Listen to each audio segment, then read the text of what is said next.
Hi Fantasy Managers, welcome to FPL Team Talk. So in this video, we're going to have a look at my Game Week 13 team selection. Game Week 12 has just finished. We'll have a quick look at how I got on in there.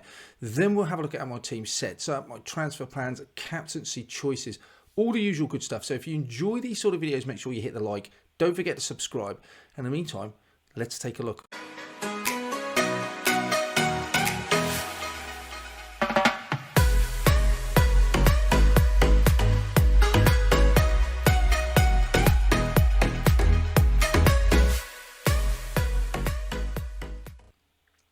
So this is how I ended up in Game Week 12, 57 points. I'm pretty pleased with that. It could have been a lot worse. I was worried about getting even 11 players out, maybe only 10, but Zuma passed fitness test, Mitrovic was still in, Sterling didn't start, so that wasn't good news, but he got a point off the bench at least. Zaha returned for me, which was good news. Then obviously Mitrovic got his penalty, Trippier picked up 3 bonus points, and I took a real punt on Trent, brought him in. Thought he would start, wasn't 100% confident he would, but he did. He also picked up 2 bonus points, so that was good. I think that was a decent decision. 16 points. He was a second top scoring player for me in my side. So 50.7 points. Obviously, I got those 3 Man City players on the bench, so that helps going into Game Week 13. And my rank's gone up by around about 400k, so I'd have taken maybe a small red arrow, expected it with the amount of people maybe free hitting, but to come out with a 400k plus finish and a green arrow, really pleased with that. So let's move on and see how the team sets up for Game Week 13 then. Pope, only 4 games left now I'm looking at in terms of the World Cup, and then you get to rehash your side entirely. Pope, I mean, Newcastle now got the lowest amount of goals conceded out of all the teams in the Premier League. So Pope really happy. 2 clean sheets, unexpected clean sheet against Manchester United. That was good. More expected against Everton, but still have to do it. Way at Tottenham, bit worried. Don't expect a clean sheet there, but anything we get from here, Pope will be a bonus. He owes me nothing from the last 2 clean sheets. Everson not playing, so I'm not going to worry too much about him. He's just not an option. He saves me money, enables me to do things elsewhere. Rest of my side, looking pretty good. Trippier just returning and getting clean sheets, eating up those bonus points. Again, anything like that from Tottenham game, I'll be thrilled. I will definitely be looking not to double up on that Newcastle defence though, as I would have preferred not to at Old Trafford, but I got away with it, I feel, there. But his XG has been really up there. Up the likes of Trent, better than Cancelo. Perisic, just pipping him. Trippier's been a real success. Really pleased I brought him in on my wild card in Game Week 8. Alongside him, we have Gomez. Brought him in expecting him to play in that right back, and then Akanji's taken that role. So he's been really disappointing. Not got anything from him, and he gives me a bit of a headache. I feel the moment he comes out and I'll bring Cancelo in, and I could do that as a move this week, he's going to play. And with those fixtures, you just expect him to get minutes, especially now that in the Champions League he's suspended. So what to do with him, he is one of my problems. I think if he plays, wow, he's got a great XGI, his potential's there, and he's such a cheap way into that Man City defence. It's just the minutes, isn't it? And he didn't expect, once Walker got injured, he's not got the minutes I was hoping for. Trent is in the side now, really pleased with him, 7.2. Brought him back in. XGI looks decent. Clean sheets as well. And those fixtures look brilliant. Forest, Leeds and Southampton. 3 of the next 4. You know, happy days. I'm expecting big things from Trent. Even though he didn't get any sort of goal returns in the last match, did pick up 2 bonus points. So thrilled with that. 8 points. Captaincy. Bit of a risk with the defender.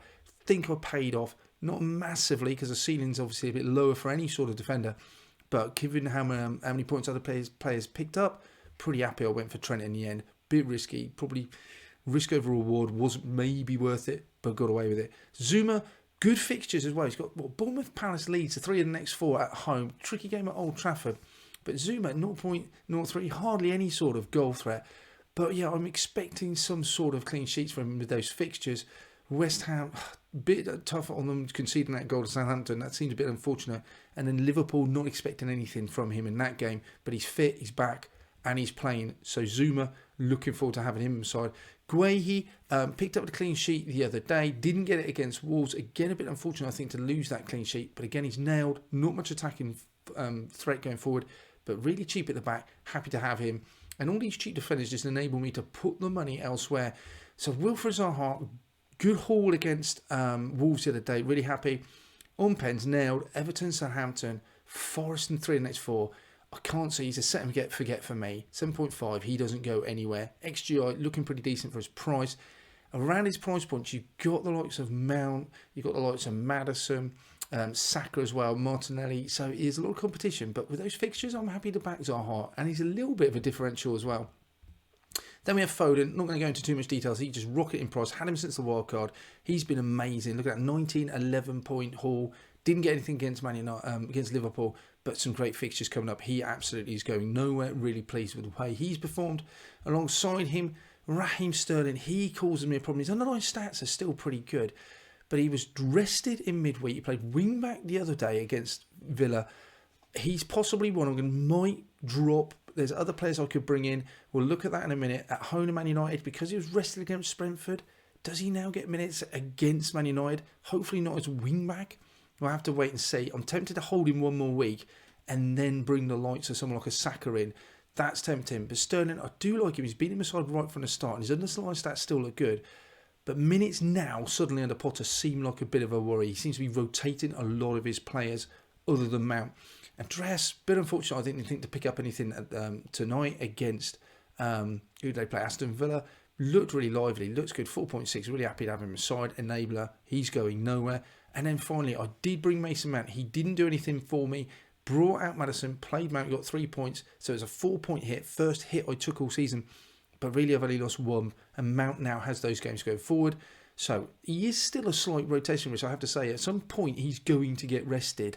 Just wonder, hopefully, if it's going to be in the Champions League as opposed to these fixtures in the Premier League. Have to wait and see how Potter approaches them. So Mount, happy to have him inside. Mitrovic doing the business again tonight, getting points. Decent fixtures. He's going nowhere. Happy to have him. His XGI is still right up there with the best of them. Then we have him alongside him, Haaland. Don't want to talk about him too much. He just looks brilliant. We know all about him. He's a pure captaincy choice. He's had a rest as well. And then finally we have Solanke. He's done really well recently. Didn't get anything against Southampton. Probably one of his easiest fixtures to score against, you'd think. Didn't do it. But that is how my side setting up going into game week 13 looks. Let's see who will make it into my first 11 and what my transfer plans will be.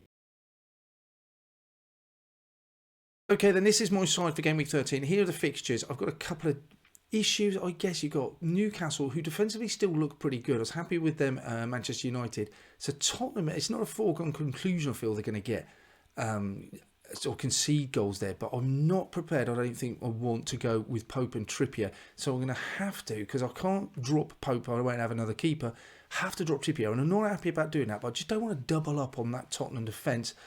So I end up with Guehi, where Everton looks like a good fixture. Trent got away at Forest.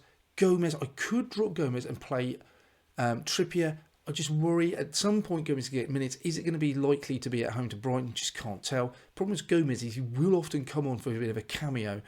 So issues there. I could look to upgrade him. Zuma plays. Zaha, Foden, Mount Sterling, Mitrovic, Haaland. I think Haaland has to have the captain's armband. It's been quite nice having no Haaland in this week for game week 12, just because there's been a spread of captaincy choices. But Haaland will get the armband this week. Not the greatest fixtures, a lot of home fixtures. Man U against Chelsea would seem to be quite key for me with Mount and Sterling. But what choices have I got in terms of transfers? One of the things that I am definitely looking at is Salah. Away at Forest, at home to Leeds, then Southampton. Those fixtures just look fantastic. We know he's nailed. You know he's on pens. His XGI still looks decent. He is quite expensive, but I could easily go from a Sterling to a Salah. That's one choice I could do, and I'm definitely thinking about that. Captaincy, I still think would go on Haaland, so I'm not set 100%. The other choice, which feels really boring, is just go Gomez up to Cancelo. Then I'm going to stop worrying about is Gomez going to play every week and know that Cancelo is. It will restrict me a little bit. I can't go to Salah if that's the case. And I have half an eye on those Arsenal assets. I do want to get Jesus in. I do want to get Saka in. I wouldn't mind an Arsenal defender, but which one to go for? Away at Southampton, I'm not convinced they'll roll Southampton over that easily. I do think they'll win in a score. But the game against Forest the following week at home, I'm not going to want to go into that without some assets. So this week I'm going to just focus on maybe bringing Cancelo or Salah in. It could be that I could drop Sterling down to Saka this week. That could be a choice. So I've got a few different things to think about. That's it for this one then. Let me know in the comments below who you are going to captain for game week 13. What are your transfer plans? We'll come back at you next week with team selection, watch list videos, a game review as well, all that good stuff. So in the meantime, take care, good luck, speak to you soon.